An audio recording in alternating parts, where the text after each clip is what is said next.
Hi, my name is Kate Carson. I'm 29 years old. I manage commercial properties in Phoenix. On Christmas morning, my mother pointed at the door. Her voice was ice. Get out, and don't ever come back. I froze in her hallway, holding the gift I bought her. Behind her, the tree glowed like nothing was wrong. Dad stood near the kitchen, saying nothing. He never says anything when it matters. I walked out into the cold. No coat. No goodbye. No explanation. 3 weeks later, Dad called in a panic. He asked why the mortgage hadn't been paid, why the bank sent foreclosure warnings. My answer was simple. You told me to leave. So I left everything. And that's when the real unraveling began. Before we go on, tell me where you're watching from. And one detail about your setup: couch, bus, night shift. Echoes of Life wants to know who's sitting with us tonight. People think dysfunction arrives suddenly. Ours grew slow, like mold behind a wall. Mom lived for appearances. Perfect hair, perfect nails, perfect judgments about everyone else. She worked part-time at a dental office, said it made her feel important, said the wealthy clients respected her. She needed that fantasy more than air. Dad was different, quiet, hard-working, tired in ways no sleep could fix. He spent years nodding through her tantrums, never pushed back, never protected anyone, not even himself. My sister Emma saw it early. She rebelled.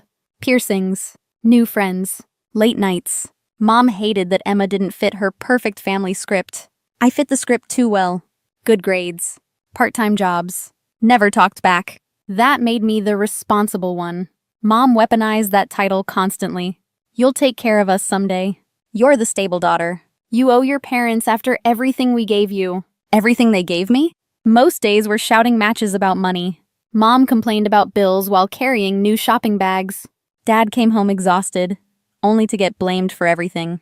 So I studied harder, worked harder, planned my escape one exam at a time. By high school, I was bussing tables, saving every dollar. The restaurant owner taught me real skills: budgeting, problem solving, actually earning what you spent. Mom called it cute, said it was temporary, said real success looked like luxury, not effort. I graduated near the top of my class, got a scholarship to ASU. Left home with 2 bags, student loans, and relief. But Mom didn't celebrate. She never does. She just said, "Good, make money, take care of us later." I should have known what was coming. Because entitlement never stays small. It spreads. College felt like oxygen after years of walking on eggshells.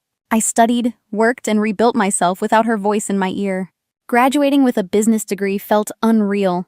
I landed a job managing commercial properties in Phoenix. 72 grand a year, a decent apartment, a small life that finally felt mine. I visited home once a month, mostly for Dad. He still looked tired, still swallowed Mom's moods whole. Those dinners never changed. Mom complained first. Money, her job, her friends. Then she pivoted to me. You should help more. Good daughters support their parents. Other kids buy their moms new cars. I ignored the guilt until I couldn't. In 2018, Dad lost his job. Corporate buyout. 52 years old. No degree. No chances. He tried everywhere. Nothing. Then Mom called me at work, sobbing. Said the bank sent papers. Said they'd lose the house. Said I was their only hope. My stomach dropped. I knew their finances were messy, but not desperate. How much? I asked. The answer felt surgical. 4 months behind. $7,200 to save them. $1,900 monthly going forward. I had savings. Not much. Enough to help. Enough to ruin myself slowly.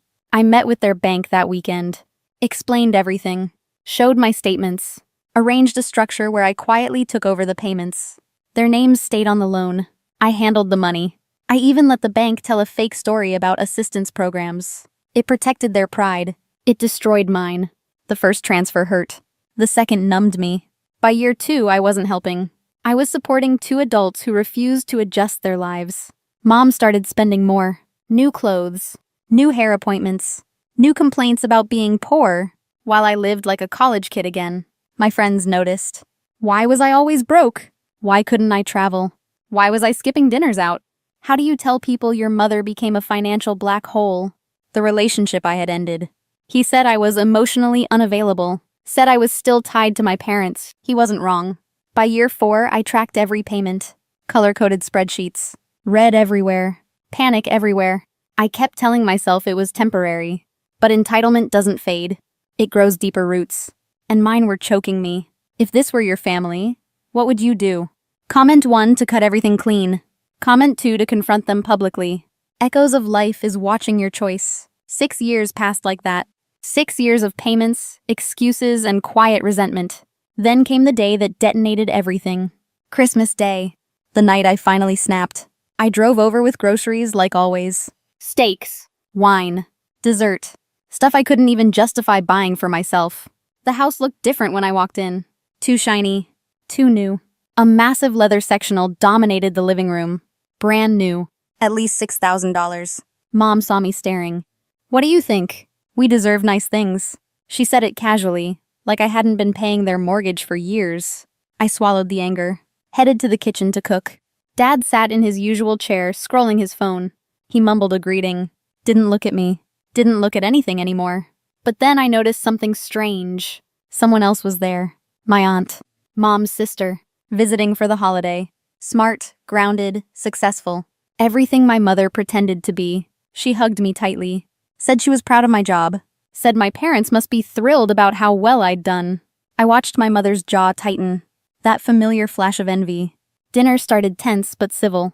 Until Aunt Brenda casually asked one innocent question. By the way, did you two ever catch up on your mortgage? I remember hearing something about trouble a few years back. The fork fell from my hand. My pulse spiked. The air froze. Mom frowned. What mortgage trouble? Brenda blinked. Oh, Kate mentioned helping during a rough patch. Silence. Pure, suffocating silence. Mom turned slowly. You did what? Her voice was low. Sharp. Deadly. I tried to explain gently. When Dad lost his job, you were 4 months behind. The bank. Her chair scraped loudly. She stood, face red, hands shaking. You went behind our backs? You made us look pathetic? You think we can't manage our own lives? I felt something inside me fracture. I saved your house. My voice cracked. You would have lost everything. Wrong thing to say. She exploded. Accusations. Insults. Years of bitterness unleashed at once. And then the words that changed my life forever. Get out! Get out of my house. And don't ever come back. Christmas lights glowed behind her. Red and green reflecting off rage. I walked out with nothing but my keys. Cold air hit me hard, but the cold felt cleaner than the home I left behind. I didn't know it then.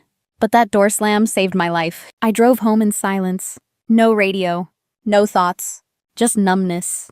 When I finally got inside my apartment, I stood there for a full minute. Hands shaking. Chest tight. The kind of exhaustion you feel in your bones. Then I opened my laptop. Pulled up the bank's website. There it was. The mortgage transfer. $1 every month. 6 years of it. My finger hovered over cancel recurring payment. Her voice echoed in my head. Get out. Never come back. I clicked. Then clicked again to confirm. Done. 6 years gone with 2 taps. And for the first time in forever, I wasn't drowning. I wasn't responsible. I was just free. But old habits die hard. Curiosity still gnawed at me. So I opened the county property records. What I found made my stomach knot. A home equity line. Opened 18 months earlier. $52,000 borrowed. Renovations. New appliances. Furniture. All funded by a house I'd kept alive. While I lived paycheck to paycheck. Then I checked employment records. Mom hadn't been working part-time. She'd been collecting unemployment for 8 months. So every rough day at the clinic story? A lie. I didn't call. Didn't explain. Didn't justify. I let silence do the work. Week 1. Nothing. Not a single message. Maybe they thought I was cooling off. Week 2. Dad texted. Hope you're okay. Your mom is upset. The mortgage didn't go through. Maybe a glitch? I ignored it. Week 3. The tone changed. Fast. We got letters from the bank. We really need to talk. Please answer. I stayed quiet. Then came the predictable message. They're starting foreclosure. I stared at it. Waited to feel something. Guilt. Fear. Sadness. Nothing came. Just relief. Cold. Clean. Final. The next morning, my building manager called up. Your father is downstairs. Of course he was. Crisis always brings out their best performance. He stood in the hallway looking 10 years older, eyes red, hands trembling, like someone finally tasting the consequences they'd avoided for years. We're losing the house, he whispered. We got the notice yesterday.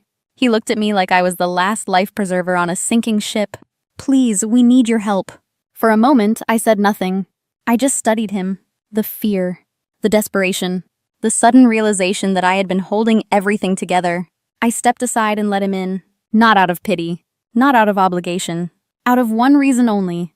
I wanted to hear exactly what they'd say, now that their safety net was gone. And what he confessed next rewrote everything I thought I knew. He sat on my couch shaking, hands clasped, eyes swollen, like a man finally seeing his own shadow. We can't lose the house, he whispered. It's all we have left. I didn't rush him, didn't comfort him, didn't save him, not anymore. He kept talking anyway, words spilling out like a dam breaking. Your mother, she thought you'd keep helping. She said you owed us. She said it was your responsibility. There it was, the truth, laid bare in one sentence. Not love, not gratitude, expectation, entitlement dressed as parenting. I never agreed with her, he said, voice cracking. But I didn't stop her either. I let her lean on you. I let you carry us. I knew it was wrong. I believed him. And that was the saddest part. He wasn't lying. He was confessing. Years too late. What do you want from me? I asked quietly. Just one more chance, he said. Help us save the house. I shook my head. Slow. Final. No, I said. And the word didn't hurt this time. It felt like clarity. Like oxygen. He crumpled. Silent. Defeated. Tell Mom I wish her well, I added. But I'm done being the solution to problems she created. He stood up slowly, older than I remembered, smaller somehow. Is this really it? He asked. It was it the night she kicked me out, I said. You just didn't see it yet. He nodded, took one long breath, and walked out. I didn't follow. I didn't apologize. I didn't offer anything. I closed the door, locked it, leaned against it, and let the quiet settle. That was 3 months ago. They lost the house, moved into a small apartment, started over from nothing. Me? I bought my own place, paid entirely by me, lived entirely by me, peaceful, quiet, mine. Some endings don't feel triumphant. They just feel honest. And sometimes honesty is the closest thing to freedom we ever get. If this resonated, please like the video, share it with someone exhausted, and subscribe to stay for the next story on Echoes of Life.